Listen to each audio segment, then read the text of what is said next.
یاد رکھنا آج قوم کے ساتھ جو کھلواڑ کرنا ہو کر لو، لیکن آخر موت ہے، موت مرنا سب کو ہے، عوام کو بھی اور خطبہ کو بھی۔ اس لیے خدا کے لیے آپ سے بھی کہتا ہوں ایسے لوگوں کا علیہ کار نہ بنو۔ آئیے میں آپ کے سامنے علم کی برکت رکھنا چاہتا ہوں، بہت توجہ کے ساتھ آپ سنیں۔ اللہ کے رسول علیہ السلام جب زمین پہ تشریف نہیں لائے تھے تو اس وقت مکے ہی کی حضرت شریف دیکھ رہے۔ ابھی میں پوری دنیا کی بات نہیں کرتا، ابھی پوری دنیا کا ذکر نہیں کرتا، صرف ایک شہر مکہ المکرمہ کا ذکر کرتا ہوں۔ ذرا غور کریں مکہ المکرمہ کون سا شہر ہے جسے قرآن کہتا ہے ومن دخلہ کان آمنا، کہ جو اس پہ داخل ہو گیا وہ امن میں آ گیا۔ امن والے شہر کو کتنی گنڈا گردی کا سامنا تھا، اللہ اکبر۔ جو شہر امن والا تھا، جو شہر حرم ہے، جہاں کی گھاس اکھاڑنے کی اجازت نہیں، جہاں کے جانوروں کو ستانے کی اجازت نہیں، جہاں جانور سائے میں بیٹھ جائے تو اس کو اٹھانے کی اجازت نہیں، جہاں جانور کو دھمکانے کی اجازت نہیں، جہاں جانوروں کے جنگلی جانوروں کے انڈوں کو توڑنے کی اجازت نہیں، اللہ اکبر۔ جہاں اللہ اکبر اہل احرام پر حرم میں شکار کرنے کی اجازت نہیں، ایسے حرم کے اندر لوگ اپنی بیٹیوں کو اپنے ہاتھ سے زندہ دفن کر رہے تھے۔ حدود حرم کے اندر بالکل حرم کے سامنے ایک تو حرم وہ ہے، ایک تو حرم وہ ہے جس کو اللہ و رسول نے حرم کے طور پر حدود مقرر کی ہے، لیکن ایک تو مسجد حرام ہے، یعنی حرم میں بھی جو بہت اعلیٰ درجہ رکھے اسے مسجد حرام کہتے ہیں۔ بالکل مسجد حرام کے سامنے اپنی بیٹیوں کو اپنے ہاتھوں سے زندہ دفن کر رہے تھے۔ اللہ اکبر۔ مائیں اپنے بچوں کو گود میں شراب پلا رہی تھی، جیسے آج بچے نہیں سوتے تو ماں نیند کی دوا پلاتی ہے، اس دور میں جب اللہ کے رسول تشریف نہ لائے تھے تو مائیں اپنی گود میں اپنے بچوں کو شراب پلایا کرتی تھی۔ زنا کا حال یہ تھا، اگر زنا کرنے کوئی عورت نہیں ملتی تو لوگ اپنی ماؤں کے ساتھ زنا کر لیا کرتے تھے۔ اتنی گندگی تھی کہ ایک ایک عورت کئی مردوں کے ساتھ اپنا رشتہ اور تعلق رکھا کرتی تھی۔ اللہ اکبر۔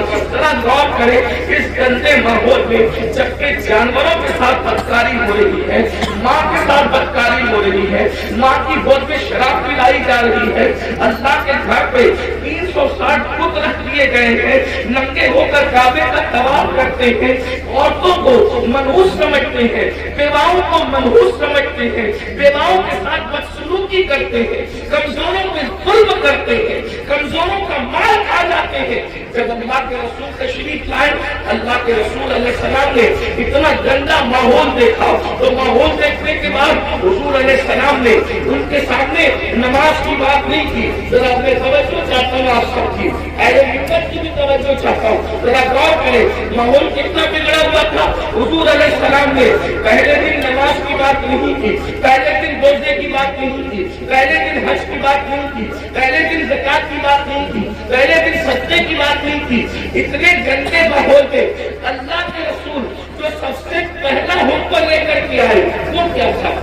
اتنے گندے ماحول میں سب سے پہلا جو حکم لائے وہ کیا تھا؟ تو قرآن کہتا ہے اقرأ بسم ربک الذی خلق خلق الانسان من علق۔ اللہ اکبر۔ اندازہ فرمائے اس گندے ماحول کے اندر حضور سب سے پہلے علم کی بات لے کر آئے، پڑھو لکھو پڑھو لکھو، کیونکہ حضور جانتے تھے جس دن ان کو پڑھنا لکھنا آ گیا اس دن ان کی زندگی بدل جائے گی۔ اور اللہ کے رسول علیہ السلام اللہ کی کتاب لے کر کے آئے، اللہ کے رسول ہمارے نبی کتاب لے کر آئے۔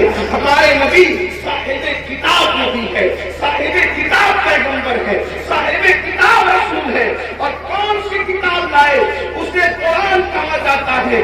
قرآن کو قرآن اس لیے کہا جاتا ہے کہ کوئی کتاب اتنی نہیں پڑھی گئی جتنا قرآن پڑھا گیا ہے، اور جتنا قرآن پڑھا جائے گا اتنی کوئی کتاب پڑھی نہیں جا سکتی۔ یہ چیلنج ہے، یہ قرآن کا معجزہ ہے کہ دوست تو پڑھیں گے، اس کو دشمن بھی پڑھتے ہیں۔ یہ قرآن ہے، حضور قرآن لے کر کے آئے۔ اور بتاؤ حضور نے کس قوم کو پڑھایا؟ نماز کا عنوان اپنی جگہ، انکار نہیں، روزے کا عنوان اپنی جگہ، انکار نہیں، حج کا عنوان اپنی جگہ، انکار جگہ انکار نہیں، حضور نے پہلے پڑھایا، عرب کے جاہلوں کو پڑھایا، عرب کے گولیاں نشینوں کو پڑھایا، عرب کے بکریوں کے لے جانے والے جنگلوں میں بدوؤں کو پڑھایا، اور جب پڑھایا تو انقلاب کیا ہے؟ دیکھو علم کا انقلاب کتنی جلدی آتا ہے، یاد رکھنا ہر انقلاب وہ آنے میں ٹائم لگتا ہے، علم کا انقلاب کتنی جلدی آتا ہے۔ جو اپنی بچیوں کو زندہ دفن کر رہے تھے 23 سال بھی نہیں گزرے، اپنی بیٹیوں کو زندہ دفن کرنے والے دوسروں کی بیٹیوں کو پالنے کی تیاری کر رہے تھے، اس لیے کہ حضور نے ان کو علم کا زیور عطا کیا تھا۔ اللہ اکبر، ماں کی گود کے شرابی، ماں کی گود کے شرابی جو ماؤں کی گود میں شراب پینے کے عادی بنے تھے، ایک اعلان پر وہ سب کے سب شراب سے توبہ کرتے۔ یہاں تو جلسوں میں کروڑوں تقریریں ہو جائیں، مقرر تقریر کرتے کرتے مر جائے، مقرر جو اس کی آواز بیٹھ جائے، مقرر کالی داڑھی سے اس کی داڑھی تقریر کرتے کرتے سفید ہو جائے، مقرر کی حالت بدل جائے، قوم کی حالت نہیں بدلتی۔ کیوں؟ وہاں ایک ہی اعلان میں پوری قوم نے شراب سے توبہ کی، بس اتنا کہا تھا، اے لوگوں آج سے شراب حرام ہو گئی، آج سے شراب حرام ہو گئی۔ جن کے منہ میں تھی انہوں نے اگل منہ سے اگل، جن کے ہاتھ میں تھی انہوں نے اگل دی، جن کے مٹکوں میں تھی انہوں نے نالیوں میں بہا دی۔ مدینے کی گلیوں میں شراب بہ رہی، ایک اعلان، وجہ حضور نے اس قوم کو پہلے ایجوکیٹ علم عطا کیا، انہیں پتا تھا اگر حرام کریں گے تو نقصان کیا ہے۔ آج ہماری قوم کو نہیں پتا ہے، حلال و حرام میں کوئی تمیز نہیں کہ ان کے پاس علم نہیں۔ آج ہماری قوم کو غسل اور وضو نہیں پتا ہے، ان کے پاس علم نہیں ہے۔ اگر وہ شادی میں ڈی جے لگا رہے ناچ میں تو ان کو پتا نہیں ہے کہ اس کا نقصان کیا ہے۔ وہ یہ سمجھتے ہیں اللہ ناراض ہوگا تو سزا دے گا، لیکن اللہ کی سزا کیا ہوگی، اس کی شکلیں کیا ہوگی، یہ انہیں کچھ پتا نہیں۔ جس دن انہیں پتا چل جائے کہ خدا کے عذاب کی شکلیں کیا ہوتی ہیں، ایک جلسے میں تو نہیں بتایا جا سکتا، لیکن تھوڑے سے وقت میں اشارہ کرنا چاہتا ہوں۔ جس دن پتا چل جائے نا میرے بھائی کہ خدا کے عذاب کی شکلیں کیا ہوتی ہے، تو بندہ قدم اٹھانے سے بھی پہلے سوچے گا کہ میں یہ قدم اٹھاؤں کہ نہیں اٹھاؤں۔ آج ہماری قوم کو بس اتنا پتا ہے، کلمہ پڑھ لیا ہم مسلمان ہو گئے، گوشت و انڈا مچھلی کھاؤ اور ہم مسلمان ہیں، جمعہ 2 رکعت پڑھنے چلے جاؤ ہم مسلمان ہیں، عید میلاد النبی آئے تو جلوس میں شرکت کرو ہم مسلمان ہیں، محرم آئے تو محرم کی محفلیں سجا لو ہم مسلمان ہیں، اسی طریقے سے دیوالی آئے تو غوث پاک کو نیاز کر لو ہم مسلمان ہیں، چھٹی آئے تو اجمیر شریف والے سرکار کا ذکر کر لو ہم مسلمان ہیں، سفر کا مہینہ ہے تو ساری قوم مل کر کے بریلی شریف کے قریب رہتے ہیں اس سے اعلیٰ حضرت میں شریک ہو جائے ہم مسلمان ہیں۔ لیکن پتہ ہی نہیں ہے، تقاضا نہیں ہے کہ اسلام کیا کہہ رہا ہے، ہم سے کیا کہہ رہا ہے، اللہ ناراض ہوگا تو کیا کرے گا، کس طریقے کی اس کا عذاب دے گا، اس کے عذاب کی شکلیں کیا ہوگی۔ قرآن کہتا ہے ان عذاب ربک لواقع ما له من دافع، بے شک تیرے رب کا عذاب واقع ہو کر رہے گا، اور جب اللہ تجھے عذاب دینے کا فیصلہ کر لے تو اس وقت اللہ کے عذاب سے تجھے کوئی روک نہیں سکے گا۔ ان بطش ربک لشدید، تیرے رب کی پکڑ بڑی سخت ہے۔ لوگ سمجھتے ہیں اللہ کریم ہے، مولانا ہمیں معاف کر دے گا، بے شک اللہ کریم ہے، اللہ رحیم ہے، اللہ ستار ہے، اللہ غفار ہے، لیکن کیا آپ کو یہ خبر ہے جن کی شکلیں قرآن کہتا ہے کہ سور کی طرح ہو گئی، جن کی شکلیں قرآن کہتا ہے کہ بندر کی طرح ہو گئی، ان کے بارے میں آپ نے قرآن پڑھا؟ یہی تو ہے کہ قرآن نہیں پڑھا، سب کی کتاب پڑھی، رب کی کتاب نہیں پڑھی، کہانی کس سے پڑھے، قوموں کی کتاب پڑھی، سیریل دیکھے، ہنسنے ہنسانے کے سیریل دیکھے، رونے رلانے کے سیریل دیکھے، اللہ کی کتاب نہیں پڑھی۔ اللہ کی کتاب اٹھا کے پڑھو تو اس خجور خدا کی غیرت پتہ چلے گی۔ تم کیا سمجھتے ہو گناہ کرنے والوں، خدا کے غضب کو چیلنج کرنے والوں، کیا سمجھتے ہو جن کی شکلیں قرآن کہہ رہا ہے کہ ہم نے سور اور بندر کی طرح کر دی تھی، وہ کون لوگ تھے؟ وہ پٹھان کے بچے تھے، وہ مغل کے بچے تھے، وہ شیخوں کے بچے تھے، کس کے بچے تھے؟ تمہیں پتا ہے کس کے بچے؟ وہ مغل نہیں تھے، وہ پٹھان نہیں تھے، وہ شیخوں کے بچے نہیں تھے، جن کی صورت اللہ نے سور اور بندر پیغمبروں کی طرح کی، وہ انبیاء کی اولاد میں تھی۔ اللہ باضابطہ ان کا نسب پہلے بیان کیا، وہ بنی اسرائیل تھے۔ اور بنی اسرائیل کون ہے؟ اسرائیل حضرت یعقوب کا لقب ہے، اور بنی اسرائیل مطلب اولاد یعقوب، اولاد یعقوب، اللہ اکبر۔ اور اولاد یعقوب کا مطلب کیا؟ یہ بنی اسرائیل اور یعقوب علیہ السلام کا سلسلہ نسب کیا؟ یعقوب علیہ السلام کے ابا حضرت اسحاق علیہ السلام، اسحاق علیہ السلام کے ابا جان حضرت سیدنا ابراہیم علیہ السلام، یہ ہے ان کا سلسلہ نسب۔ لیکن اللہ کو اپنے آپ سب کی توجہ چاہتا ہوں، اپنے بھائیوں کے لیے اور بہنوں کے لیے۔ میرے بھائیوں، جب نبی کی پیغمبروں کی اولاد گناہ کرے تو اللہ دنیا کے اندر ان کی شکل سور اور بندر کی طرح کر دے تو ہمارا کیا حال ہوگا، ہمارا کیا انجام ہوگا؟ آپ سوچتے ہیں لیکن اس دنیا میں تو کسی کی شکل سور اور بندر کی طرح نہیں ہوتی۔ میں نے کہا الحمدللہ بالکل نہیں ہوتی۔ اس کی وجہ یہ ہے کہ ان کو جو پیغمبر ملے تھے وہ اور تھے، اور ہمیں جو نبی ملا ہے وہ اور ہے۔ ہمارا نبی نبی الانبیاء ہے، ہمارے آقا سید الانبیاء ہے، ہمارے آقا محبوب خدا ہے۔ لیکن یاد رکھنا، اس کا یہ مطلب نہیں کہ محبوب کی خاطر اگر دنیا میں شکلیں نہیں بگڑ رہی ہے تو قبر میں بھی نہیں بگڑے گی، ایسا نہیں ہے۔ قبر میں شکلیں بگڑے گی۔ اللہ کے رسول علیہ السلام نے فرمایا، ہم نے شب معراج، آقا فرماتے ہم نے شب معراج جب جہنم کا مشاہدہ کیا تو ہم نے دیکھا کہ کچھ لوگوں کی شکل کتے کی طرح ہے، کچھ لوگوں کی شکل خنزیر کی طرح ہے، کچھ لوگوں کی شکل بندر کی طرح ہے۔ حضور فرماتے ہم نے شب معراج دیکھا، اللہ اکبر، اللہ سے ڈرتے کیوں نہیں، اللہ سے خوف کرتے کیوں نہیں؟ آئیے میں آپ کو بتاؤں، اللہ اکبر، آقا کریم رؤوف الرحیم صلی اللہ علیہ وسلم ارشاد فرماتے ہیں کہ معراج کی شب ہم نے ایک منظر دیکھا۔ آقا فرماتے ہیں جنت کی سیر کی آقا نے اور جہنم کا مشاہدہ کیا۔ دیکھو یہ باتیں ہمیں نہیں پتا ہے، جس دن پتا چل جائے گی اس دن ہمیں احساس ہوگا، اور ہمیں یقین ہے ہماری قوم کو جب کوئی بات پتا چلتی ہے تو وہ اس پر عمل کرتی ہے، کیونکہ اس پر قرآن کی نص موجود ہے، وَذَكِّرْ فَإِنَّ الذِّكْرَىٰ تَنفَعُ الْمُؤْمِنِينَ، کہ مومنوں کو نصیحت کرو، کہ نصیحت مومنوں کو فائدہ دیتی ہے۔ یہ اتنے نوجوان داڑھی کیوں رکھ رہے ہیں؟ یہ کسی نہ کسی خطیب کی گفتگو کا اثر ہے۔ بہت سارے جوان نماز کیوں پڑھ رہے ہیں؟ ہم اللہ اکبر، بہت سارے علاقوں میں ہم لوگ گئے نہیں، بہت سارے لوگ دوسرے خطبہ نہیں گئے، لیکن کسی نے کہا ہمارے امام صاحب نے نماز پہ تقریر کی، ہم نمازی بن گئے، داڑھی پہ تقریر کی، ہم داڑھی رکھیں۔ تو پتہ چلا یہ جلسے بالکل بھی لایانی نہیں ہے، غیر ضروری نہیں ہے۔ مومنین کو نصیحت فائدہ دیتی ہے، بس ناصح کی نیت صحیح ہونی چاہیے، اور سننے والوں کو بھی صحیح طور پر سننے کا شوق ہونا چاہیے۔ اب آئیے ذرا تھوڑا سا دل کے کانوں سے سن لے۔ آپ نے گزشتہ مہینے کے اخیر میں معراج مصطفیٰ کو سنا ہوگا، لیکن معراج کا ایک حصہ ذرا ہم سے بھی سن لے۔